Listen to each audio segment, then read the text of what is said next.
ازيكم عاملين ايه؟ معكم مطبخ لينا. النهارده هنعمل مع بعض احلى صينيه بطاطس بالفراخ بطريقه سهله جدا وبسيطه، وكمان تتبيله حلوه قوي للفراخ هتخليها تطلع معاكي عامله زي الجاهزه اللي بنجيبها من بره كده، مشويه كده وحلوه. وكمان هنعمل سلطه كورسلو وشويه رز بشعريه كده. يلا بينا مع بعض نشوف الطريقه بتاعتنا والمكونات. اول حاجه بقى هنعملها مع بعض، هنتبل الفراخ بتاعتنا عشان نسيبها شويه في التتبيله كده تشرب منها وتبقى طعمها حلو معانا. معايا بصلايه حلوه كده وطماطمايه ودبس رمان وصويا صوص، وعندي كمان التوابل بتاعتي ملح وفلفل وبهارات فراخ وجنزبيل وقرفه وملح. بس كده، مش هحط حاجه تاني. هحط بقى الطماطم والبصل والتوابل ومعلقتين كبار من دبس رمان ومعلقتين كبار برضو من الصويا صوص، بيخلوا الفراخ او المشوي عموما بيبقى طعمه حلو جدا. وهجيب كمان نص كوباية من المية واضيفها عليهم علشان نضرب بقى المكونات بتاعتنا ونحطها بقى على الفراخ كده وتتشرب منها حلو.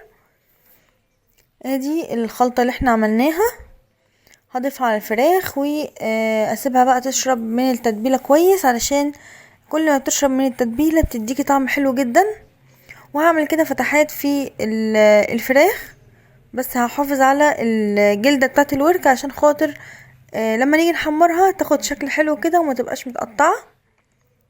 هفتحها كده من جوه بالسكينة واحشيها كويس كده من جوه ومن الناحية التانية برضو، وبعد كده هسيبهم بقى واعمل الباقي كله بنفس الطريقة، وهسيبها بقى في التتبيلة دي حوالي ساعتين كده تتشرب من التتبيلة. ولو زودتي اكتر بتلاقيها طعمها احلى معاكي اكتر.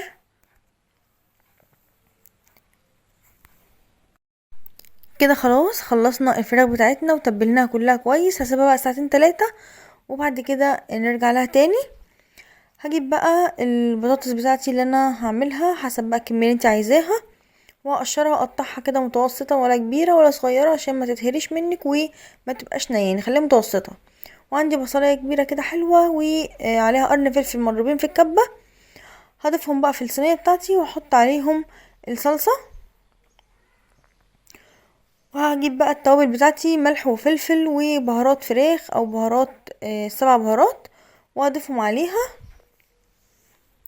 وهقلبهم مع بعض كده كويس.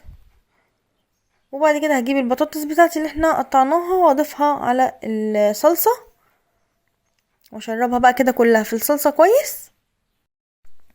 وبعد كده هجيب بقى الفراخ بتاعتنا بعد ما نقعناها في التتبيلة بتاعتها وهضيفها على البطاطس بتاعتنا اللي احنا جهزناها بالشكل ده. وبعد كده هاخد بقى من الصوص اللي احنا عملناه في قلب الخلطة بتاعت الفراخ وهضيفه كده على الفراخ من فوق كده، هتنزل على البطاطس. التتبيلة الجامدة اللي احنا عاملينها دي هتخلي طعمها تحفة جدا.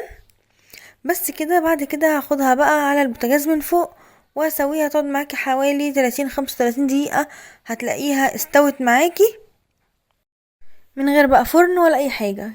هسيبها بقى تستوي وبعد كده هنقول لكم نعمل فيها ايه لما تستوي معانا الفراخ. تعالوا قبل بقى ما تستوي الفراخ نعمل مع بعض سلطة الكورسلو.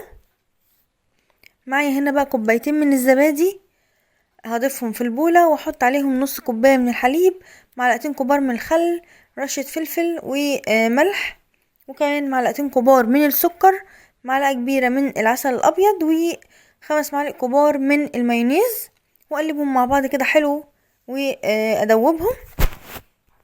وبعد كده هضيف عليهم كوباية من الكرنب وكوباية من الجزر المبشور. بس كده، واقلبهم مع بعض كويس قوي لغاية لما يتشربوا كده مع بعض. وكده بقت جاهزة معانا سلطة الكورسلو. بصوا طعمها كان حلو جدا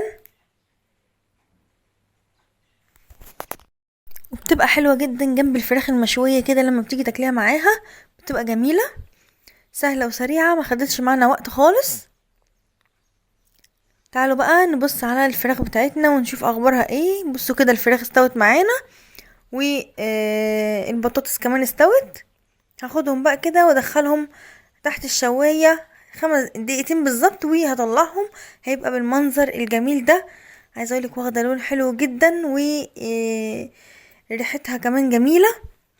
تعالوا بقى نعلي التست اكتر ونجيب ورقه من الفويل واحط عليها فحمية كده حلوة، وهاخد كده معلقة من السمنة او الدهون اللي نزلت من الفرخة، واحطها كده على الفحمة واكتمها بالغطا كده لغاية ما تاخد ريحة الشوي الجميلة.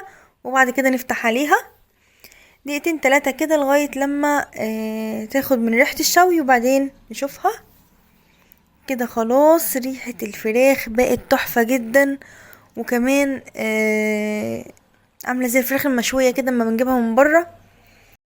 تعالوا بقى كده نطلعها مع بعض. وهنا غرفت طبق كده حلو من الرز بشعرية، وحطيت بقى الفراخ بقى اللي احنا عملناها، وجنبها شوية من البطاطس. بصوا طالعة تحفة جدا ومستوية، والفراخ كمان مستوية حلو، وريحتها كانت جبارة. مع سلطة الكولسلو بقى كانت طعمها تحفة. وبس كده، يا رب يكون عجبكم الفيديو. كنت معكم مطبخ لينا، باي باي.